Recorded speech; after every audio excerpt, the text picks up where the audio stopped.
को लेकर कांग्रेस उम्मीदवार रणदीप सुरजेवाला ने दुष्यंत दिग्विजय चौटाला पर निशाना साधा। रणदीप सुरजेवाला ने कहा कि दुष्यंत और दिग्विजय का अपना क्या जो भी है उनके दादा का है। साथ ही अपनी जीत का भी उन्होंने दावा किया। रणदीप सुरजेवाला से बात की हमारे संवाददाता महेश कुमार ने। बांगर के चुनावी रण में कांग्रेसी दिग्गज और जींद उपचुनाव में कांग्रेसी उम्मीदवार बने रणदीप सुरजेवाला इस वक्त हमारे साथ मौजूद है। रणदीप जी, कुछ वीडियो सामने आए हैं, चौटाला परिवार के रिश्तों की हकीकत को बयां कर रहे हैं। राजनीति में इन शब्दों को किस तरीके से समझा जाए? दुष्यंत और दिग्विजय चौटाला की पोल खुल गई है। ओम प्रकाश चौटाला जी से हमारा राजनीतिक द्वंद्व और जंग है वो चलती रहेगी। पर क्या ये सही नहीं कि दुष्यंत और दिग्विजय चौटाला की चमड़ी, कपड़े, कार, कोठी, पैसा, सब कुछ, जमीन जायदाद उनके दादा की दी हुई है, क्योंकि उन्होंने तो कभी 2 रुपया कमाया नहीं। जो व्यक्ति अपने 86-87 साल के बूढ़े दादा को अस्पताल से षड्यंत्र के तहत निकलवाकर जबरन जबरदस्ती तिहाड़ की सलाखों के पीछे भिजवा सकते हैं केवल एक इलेक्शन की रैली के लिए, अगर उन्हें नुमाइंदगी का मौका मिल गया तो वो जींद के साथ क्या क्या करेंगे आप सोच सकते हैं। दादी तो हमेशा पोते की लंबी जिंदगी की दुआ करती है। हमने ये भी देखा चौटाला जी की धर्मपत्नी और दुष्यंत और दिग्विजय की दादी जो मृत्युशैया पर अस्पताल में है, उन्होंने यहां तक कहा कि ऐसे पोते या तो हो तो रहे ना।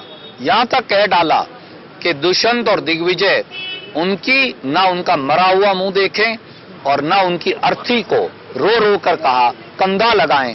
जो अपने दादा दादी को जिंदा जी मार दें, ऐसे व्यक्ति जींद के साथ न्याय करेंगे?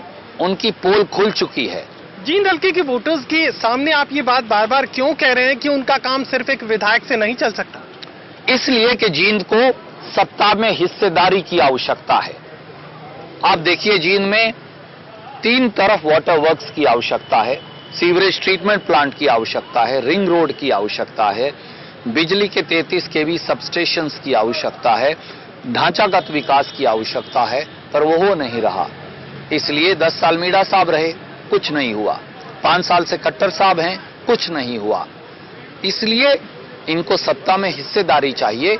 एक ऐसा नेता चाहिए जो काम करना भी जानता हो और जो काम करवा भी सकता हो। मुझे लगता है कि मैं वो व्यक्ति हूं। जींद की चुनावी रंगत अपने पूरे शबाब की तरफ आगे बढ़ रही है। अब क्या लगता है आपको, किस स्थिति में चुनाव पहुंच चुका है? जींद का चुनाव अब स्पष्ट होता जा रहा है। एक तरफ वो लोग हैं जो अपने दादा दादी को जिंदा मार रहे हैं, दुष्यंत और दिग्विजय चौटाला। एक तरफ खट्टर साहब और मिड्डा साहब हैं जो जींद को या जाति पाति पर बांटना चाहते हैं और या विनाश के रास्ते पर ले जा रहे हैं, बदहाली के रास्ते पर ले जा रहे हैं। जींद के लोग अब साफ हैं। हर बिरादरी और हर समाज का व्यक्ति, उन्हें पता है कि काम की जात नहीं और जात का काम नहीं, काम करने वाले की जाति नहीं होती। और इसलिए मेरा रिकॉर्ड जो है कैथल और नरवाना के अंदर, वो उन्होंने देखा है और वो चाहते हैं कि जींद की उसी तर्ज पर तरक्की हो। मैं यही कहने आया। बीजेपी के लोग विकास का सपना खूब दिखा रहे हैं और दावा भी कर रहे हैं कि जो हमने किया पहले नहीं हुआ। हाँ, ये सही बात है। जो खट्टर साहब ने किया, ऐसा जींद के साथ किसी ने नहीं किया। 4.5 साल तो वो जींद की तरफ मुंह मोड़ के ही नहीं देखा। ऐसे पहले मुख्यमंत्री हैं जिन्होंने जींद को नक्शे पे से कांटा मार दिया।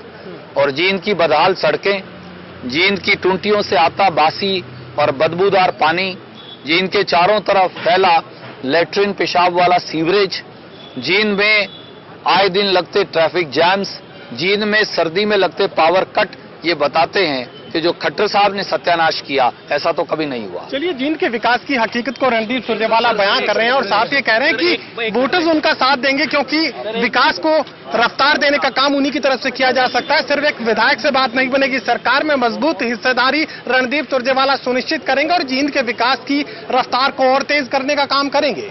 कैमरामैन विशाल के साथ महेश कुमार, टोटल न्यूज, जींद।